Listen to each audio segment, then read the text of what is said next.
안녕하십니까. 훈련교재 마지막 12과입니다. 12과는 이 사역을 하면서 생겨지는 어려움에 대해서 다루어 놓았습니다.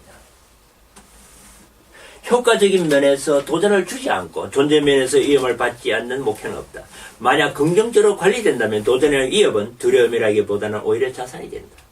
열심히 기도하고 의도적으로 다루어질 때 낙담한 경험은 그 사람의 목표를 더 강하게 해줄 것이다. 평신도 사역자는 다음과 같은 여러 가지 어려움 중에 하나 또는 그 이상을 다루어야 하는 도전을 받게 됩니다.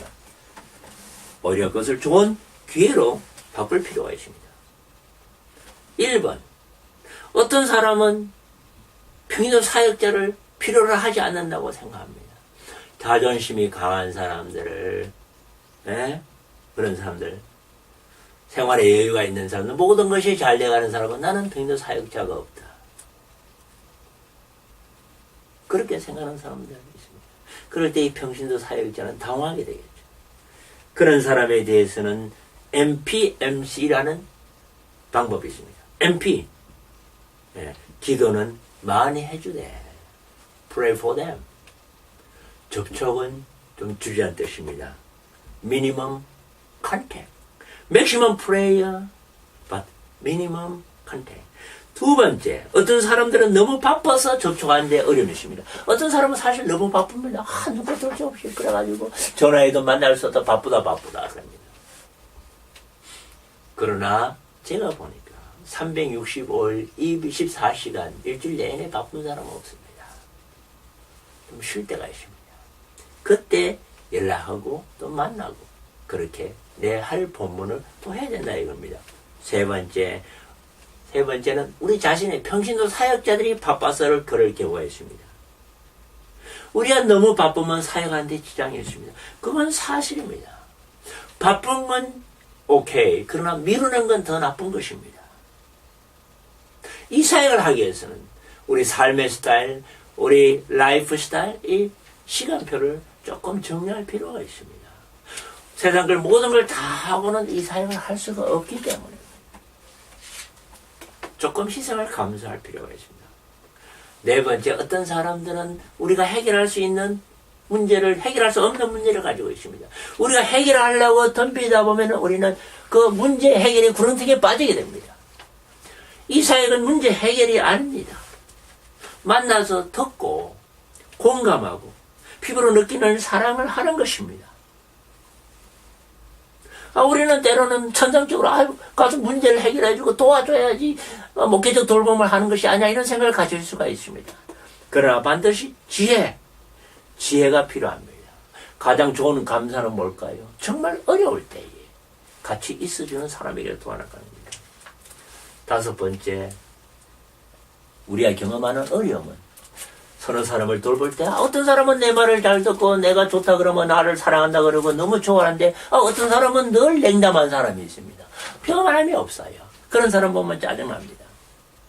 평신도 사역자가 말합니다. 목사님 나는 실패입니다. 두 사람으로부터 좋은 응답을 받지 못했습니다. 목사님 말합니다. 당신이 그 사람들에게 관심을 가져뒀다는 그 사람이 알고 있습니까? 예, 그건 당연하죠. 그러면 당신이 성공할 것입니다. 이게 뭡니까? 리스폰스, 피드백은 사람마다 다를 수가 있습니다. 어떤 사람은 마음을 빨리 여는 사람이 있지만 어떤 사람은 마음을 늦게 여는 사람이 있습니다. 그러나 결국은 90% 결국은 여러분들의 인내와 끊임없는 지속적인 사랑에 그 사람들은 마음을 열고 말 것입니다. 여섯 번째, 어떤 사람은 어떤 위기나 어떤 필요가 전혀 없어 보일 때가 있습니다. 모든 것이 잘 되고 자녀들도 잘 되고 직장도 잘 되고 모든 것이 비위기입니다. 비위기. 그때라도 이 레이페이스 케어 페이스 사역은 그때도 페이스 사역을 하는 것입니다. 페이스 사역은 위기, 비위기 양쪽 다 해당됩니다. 전화해서 찾아가서 별일 없냐고 요즘 잘 지내냐. 그러면은 그 사람들은 너무 좋아할 것입니다. 위기 때의 관계성이 형성되기도 하지만요. 평소 때의 좋은 관계성을 가지는 것이 굉장히 중요합니다. 여러분들 한번 해보십시오. 정말로 중요합니다. 마지막 어려움은 뭐냐? 7번째. 어떤 사람은 꼭 담임 목사, 시니어 패스터가 돌봐야지, 와줘야지 그것이 신방을 받았다고 생각하는 것입니다. 그러나 그런 생각을 바꿔줄 필요가 있고요. 우리 평인도 사역들이 계속 지속적으로 순수하게 관심을 갖고 사랑을 베푸고 목양을 하게 되면 그 사람들은 이해할 되게 되십니다. 가능하면 목사님은 서서히 손을 떼고 평인도 사역자의 돌봄 사역을 하도록 해야 될 것입니다. 그러나 나이 많으신 분들은 담임 목사님과 가까이 하길 원할 것입니다. 그건 우리가 다 이해할 수 있는 일입니다. 여러 가지 어려움이 많이 생깁니다. 저희도 페이스 사역을 15년째 하고 있는데 사역 주변도 어렵지만 사역 자체도 쉬운 것이 아닙니다. 충분히 이해합니다. 평신도들이 이런 사역을 하면서 얼마나 어려움을 겪을까 충분히 이해합니다. 그러나 그런 어려움을 겪고 견디고 넘어서지 않고는 성장을 할 수가 없기 때문입니다. 성장을 하고 싶습니까? 보람된 삶을 살고 싶습니까? 다른 사람을 위해서 헌신해 보십시오. 보람을 느끼게 될 것입니다.